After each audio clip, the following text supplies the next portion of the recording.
What's up, Mob Crew? Today I will be covering Bryan Kohberger's alibi and how it could cause major problems for either side depending on certain variables, which we will look at and much more in today's video.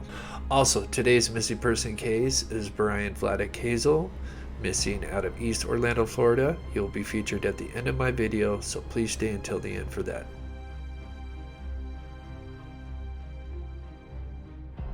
Welcome back to the channel, everybody, where we cover true crime, mystery to the missing.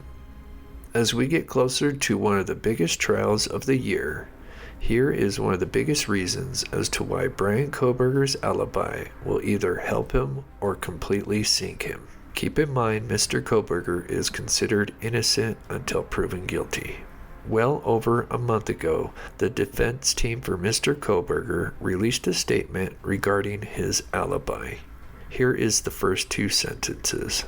Mr. Kohberger has long had a habit of going for drives alone. Often, he would go for drives at night. So in order for the defense to release such a claim would suggest that they have some kind of evidence, most likely digital, since it refers to him driving alone, which would imply that it's his cell phone ping tracking his movements. And it's possible they retrieved some older surveillance footage from traffic cams as well. According to the probable cause affidavit, it actually reflects and confirms his alibi to his late night travels. Authorities were able to track his AT&T cell phone activity since late June of 2022 to November 13th. Where it shows cellular activity from Bryan Kohberger's phone pinging in the area on at least 12 occasions, which all except for one was during late hours early morning, which means the defense will probably bring up on at least 11 occasions before November 13th, showing that yes, even though Bryan Kohberger was out driving late at night on November 13th, he has a habit of late night drives, which is consistent to his alibi. So on paper, the more times that the defense can prove that Kohberger went for late night drives prior to that date would suggest, hey, there's nothing suspicious here, even though he was caught on multiple cameras on the 13th. This is something that he often does. That doesn't mean he's guilty, right? And on paper, that sounds reasonable. Well, here's the problem with that alibi and where it could sink his ship fast. So we'll write down 12 late night drives that we know Mr. Kohberger took from, say, late June to November 13th. Now we know that the last late night drive was on November 13th, where he turned off his cell phone, and it was off for approximately 2 hours. So we will mark that drive as the cell phone was turned off. So now let's look at the other 11 late night drives. And as we go down the list, looking at the digital evidence and all those other drives he took, showing him driving around, but he did not turn off his cell phone.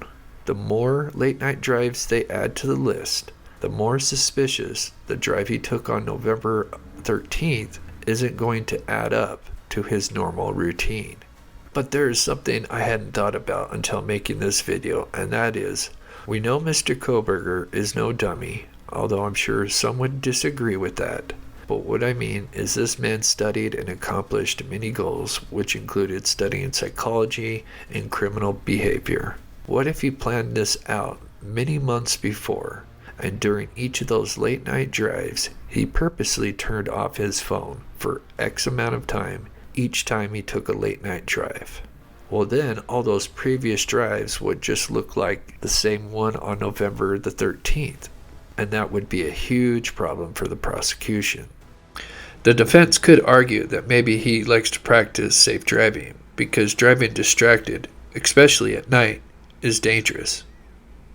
Oh, but there is a problem with that theory, actually a pretty big one, because according to the PC affidavit, all those late night drives, at some point Mr. Kohberger's phone was not only on but pinging in the area of 1122 King Road residence on at least 11 different occasions between late June and November 13th. So if his plan was to establish a consistent alibi, there is going to be a big issue. And now the big question to the defense is, why is his phone pinging all of the other times, especially near the student's home, but on the night of the quadruple homicide, his phone was conveniently turned off? So the moral of this video is that although Mr. Kohberger's alibi is in some regards their best play at this time, the more late night drives they add to this case, the more it's going to hurt his case, in my opinion, since they will most likely not align with the alleged activities on November 13th. Here are the final dates of what's coming up. I'm really curious about September 8th, as it says if Kohberger has an actual alibi, he needs to turn it in. Other than that, jury selection is on September 25th, 26th, and then October 2nd at 8:30 a.m. his trial will officially start. And you can count on this channel to be covering it and do some reenactments or experiments as we learn more about the case. Please smash that like button if you enjoyed today's video. If you're new to the channel, why not subscribe and join the mob crew? If you would like to support this channel, please consider becoming a member or a patron on my Patreon page. Links are in the description. Today's missing person is Brian Vladek Hazel, missing out of East Orlando, Florida. Went missing in November 2021. Please take a close look, and thank you so much for watching.